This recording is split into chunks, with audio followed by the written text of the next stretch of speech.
Hey YouTubers, Chris with Team CPL, back again after a long hiatus. What's good? Let's see. This mat, just sexy? Yes? No? I think it is. Shooting Star Dragon. I'm just like a really big Yusei Fudo fanatic. Like Dub K Dad. And there's my first unintentional kind of shout out ever. What's up, Dub K? I think your videos are awesome. Hope you're watching. But yeah, very sexy mat.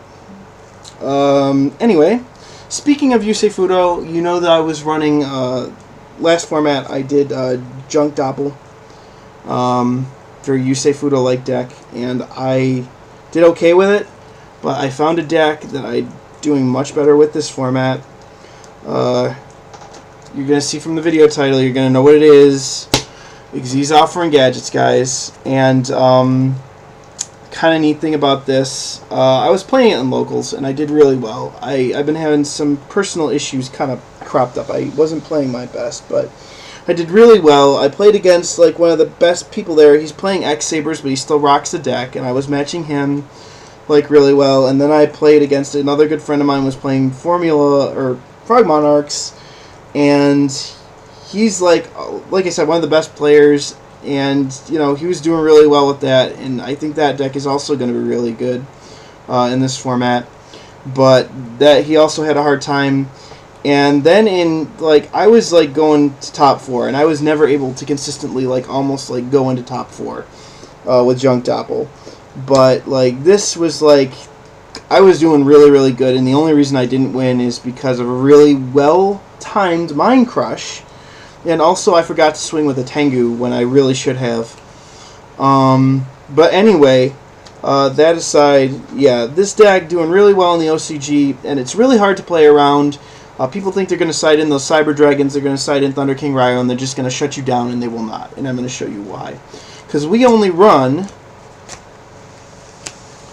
2 of each gadget. And really, I feel like that's the crux, kind of like what holds everything together.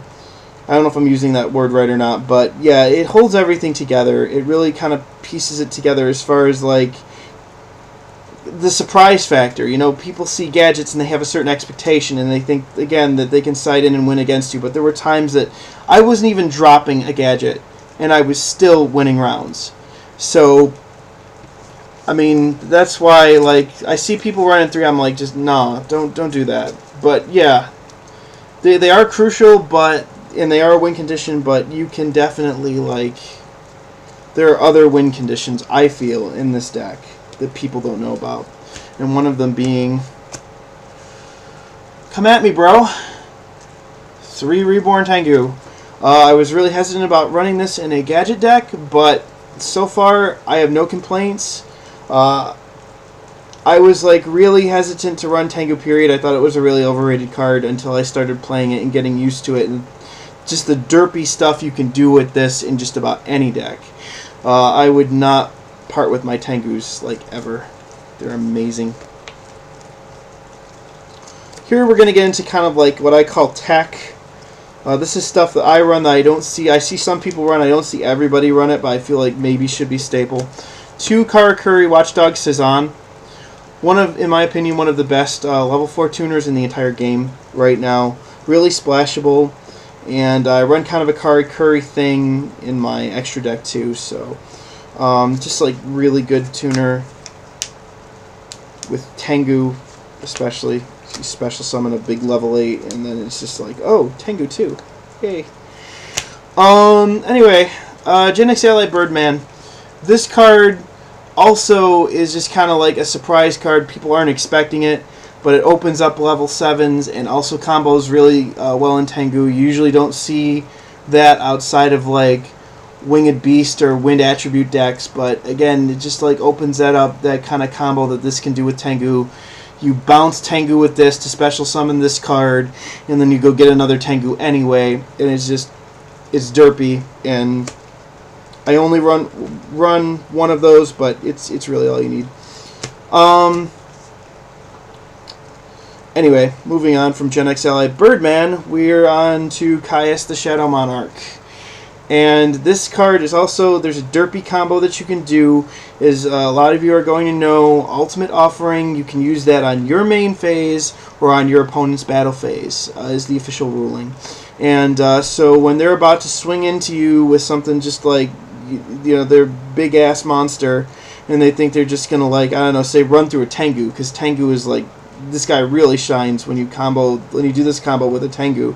You know, you activate Ultimate Offering, you pay 500, you drop Caius, you tribute summon, you know, Tengu for Caius, and then you're like, okay, now what? You remove that, whatever they were going to do, that play, you really mess it up. If it was a dark monster, you've just, like, inflicted 1,000 burn damage, and you get to go look for another Tengu. So you've just plussed yourself incredibly, and it's just, like, one of my favorite things to do. The friend of mine that runs the Frog Monarchs recommended this card in here, and so far he's really put in work. I'm really liking this card in this deck for that combo, and also just because it's Caius. It's just awesome. 2, Breaker the Magical Warrior. Kind of an alternative. Right now I don't have Thunder Kings, but even if I did, there's something I like about this, even in this heavy you know, format with 3 MSTs. Something kind of satisfying about having a 1900 beat stick that you can just, you know, pop a counter and then, you know, destroy one of their back row. Is just kind of sexy. So I kind of like that. When Legendary Collection 2 comes out, probably going to pick up a few of those common Thunder Kings and try them out, but right now Breaker is, I don't think he's a bad alternative. 2 Summoner Monks.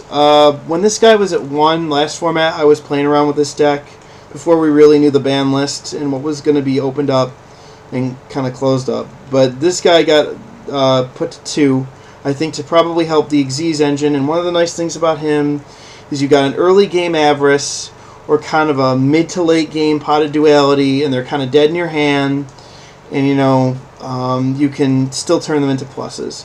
So Summoner Monk has actually just been really good. I was running Goblinberg from Gen Force originally, but Summoner Monk at 2, just really good for this deck. This card wins games, but pro tip of the day, only if you play it from the hand, not the deck or graveyard. Yeah, I'm sorry, that's just kind of a team in joke. But anyway, yeah, Valor. One of the things I've been learning to do with Valor is know when it's safe to drop it as a tuner. So, like, you can drop this as a tuner and it opens up, you know, level 5s and also level 9s if you happen to have Trish, which unfortunately I do not yet.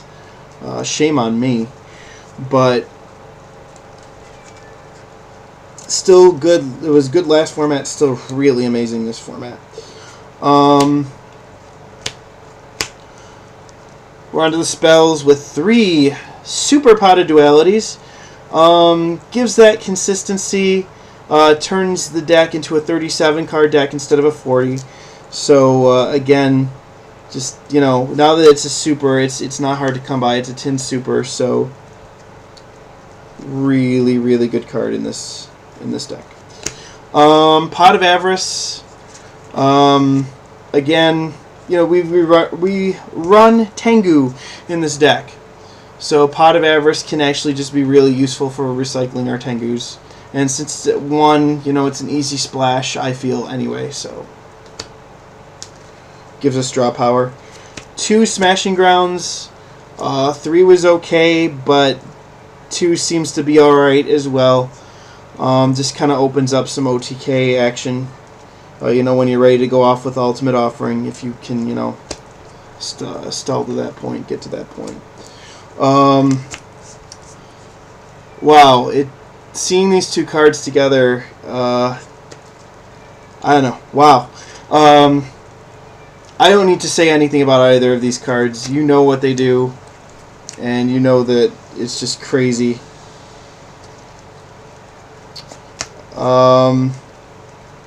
So yeah, Dark Hole, Heavy Storm, and now we got Book of Moon. Another just kind of protection card. More protection. We've got 2 MST. I found that 3 was okay, you know, we have 3, why not run 3, but 2 has been okay as well. Especially with Breaker in this deck. Monster Reborn staple. mind control, steal their stuff, synchro or XYZ with it, you know, whatever. I guess what you'd call the star of the deck, Ultimate Offering. There are other win conditions, but this is the primary one.